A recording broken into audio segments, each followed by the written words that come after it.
छत्तीसगढ़ की तमाम बड़ी खबरों के साथ मैं हूं लीना। आइए देखते हैं आज की सुर्खियां।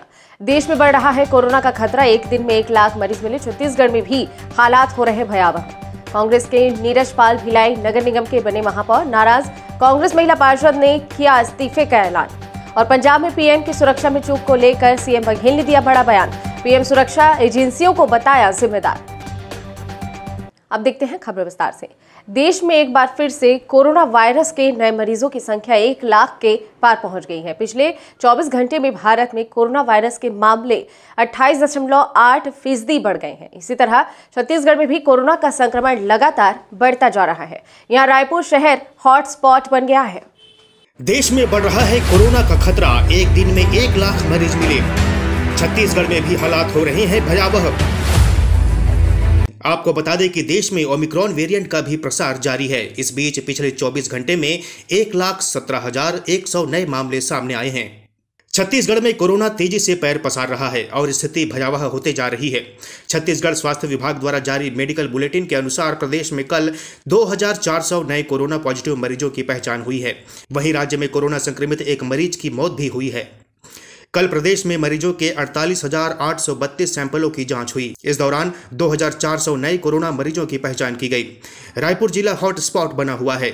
यहां एक ही दिन में 752 पॉजिटिव मरीज मिले हैं। इस बीच प्रदेश के स्वास्थ्य मंत्री टीएस सिंहदेव ने कहा है कि प्रदेश में अभी लॉकडाउन लगाने की नौबत नहीं आई है। उन्होंने अधिकारियों को निर्देशित किया है कि कोरोना के बढ़ते मामलों को देखते हुए जमाखोरी व मुनाफाखोरी को बढ़ावा न मिले। किसी भी वस्तु का कृत्रिम संकट पैदा न हो, इसका खाद्य विभाग विशेष ध्यान रखे। इसी बीच खबर आई कि छत्तीसगढ़ के नेता प्रतिपक्ष धर्मलाल कौशिक कोरोना संक्रमित हो गए हैं। इस बात की जानकारी उन्होंने खुद ट्वीट कर दी है। कोरोना संक्रमित होने की जानकारी देते हुए नेता प्रतिपक्ष ने लिखा है कि मेरी कोविड रिपोर्ट पॉजिटिव आई है। आप सभी से निवेदन है कि जो इन दिनों अगर मेरे संपर्क में आए हैं तो अपना कोविड जांच करवाएं व कोविड नियमों व गाइडलाइंस का पालन करें। कांग्रेस के वरिष्ठ पार्षद नीरज पाल भिलाई नगर निगम के महापौर चुने गए हैं। कांग्रेस पार्टी ने महापौर के लिए नीरज पाल और सभापति पद के लिए गिरवर बंटी साहू को पार्टी का प्रत्याशी घोषित किया था और दोनों ने ही जीत हासिल की। भिलाई नगर निगम में कुल 70 पार्षद हैं, जिसमें से कांग्रेस के 37 पार्षद चुने गए हैं। वहीं चुनाव परिणामों के फौरन बाद 3 निर्दलीय पार्षदों ने भी कांग्रेस को समर्थन देने की घोषणा कर दी थी। नीरज पाल और गिरवर बंटी साहू का जीतना तय था, इसलिए नतीजे घोषित होने से पहले ही जीत के प्रति आश्वस्त कांग्रेस पार्षदों और कार्यकर्ताओं ने जोरदार नारेबाजी शुरू कर दी। वोटों की गिनती के बाद महापौर प्रत्याशी नीरज पाल और सभापति प्रत्याशी गिरवर साहू को 44-44 वोट मिले।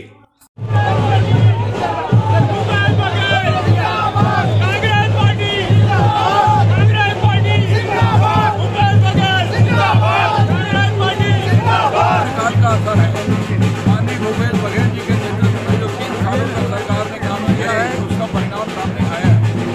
सभी कार्यकर्ताओं ने कांग्रेस के हमारे जो कांग्रेस के नेता करने सबने बहुत मेहनत किया है और आने वाले समय में जो परिणाम आपके सामने आया है अच्छा काम करके दिखाई।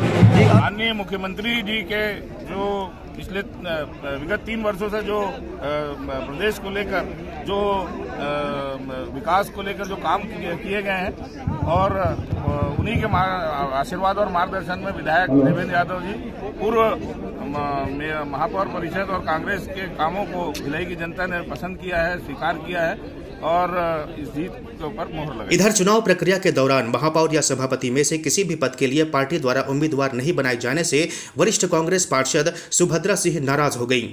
उन्होंने पार्टी से इस्तीफे का ऐलान कर दिया। सुभद्रा ने मीडिया से बातचीत में कहा कि 20-25 वर्षों से पार्टी के लिए वे मेहनत कर रही हैं, जिसका उचित परिणाम नहीं मिल रहा है। इसके चलते अब वे पार्षद पद पर भी नहीं बनी रहना चाहती हैं और इस्तीफा दे रही हैं। मेरा ये मानना था जैसे इतने साल से 20 साल 25 साल से हम लोग मेहनत कर रहे हैं और आज करते हैं सामान्य वर्ग था, इसलिए मैंने सोचा था कि मेरा नाम आ सकता है करके, लेकिन सामान्य वर्ग को नहीं दिया गया। सामान्य वर्ग के काफी सारे लोग हैं, अगर उसमें से किसी को भी दिया जाता तो मेरा विरोध नहीं होता।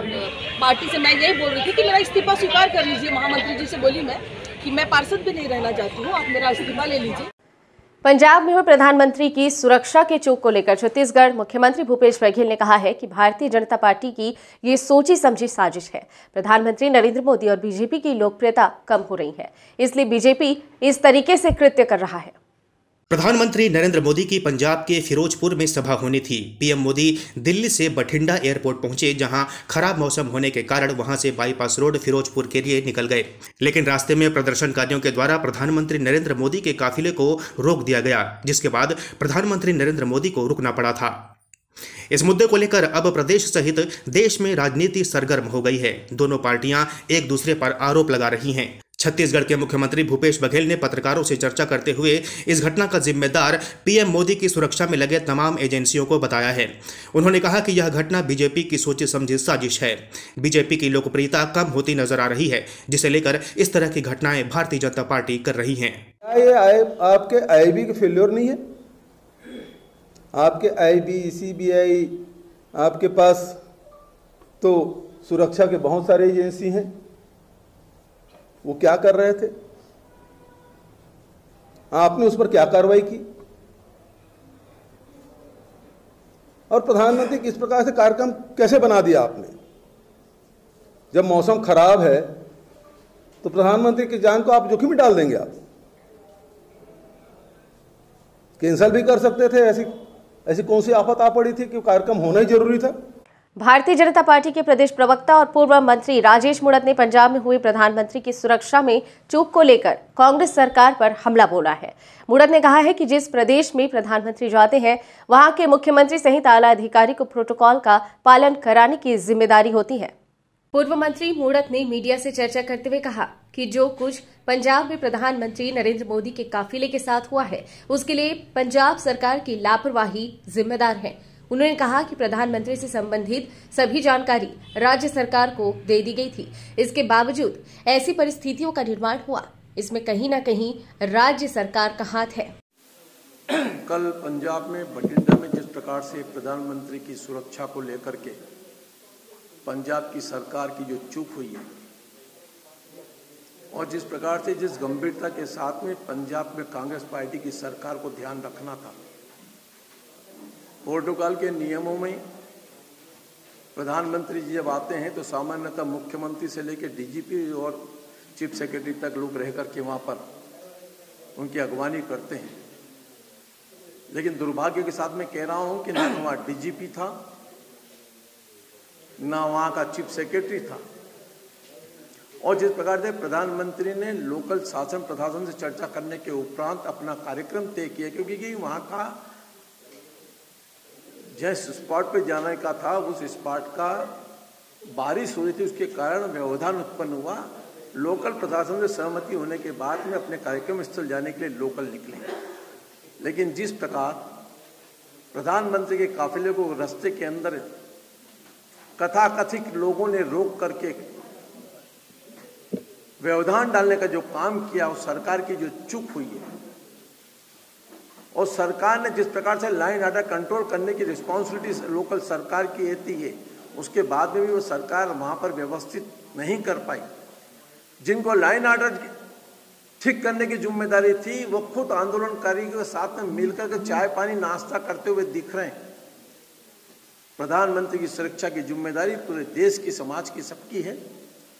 और जिस प्रकार की वहाँ प्रधानमंत्री की सुरक्षा में चूक हुई है, उसकी भारतीय जनता पार्टी छत्तीसगढ़ सरकार निंदा करती है। इस बुलेटिन में फिलहाल इतना ही। बने रहिए डीबी लाइव के साथ। नमस्कार।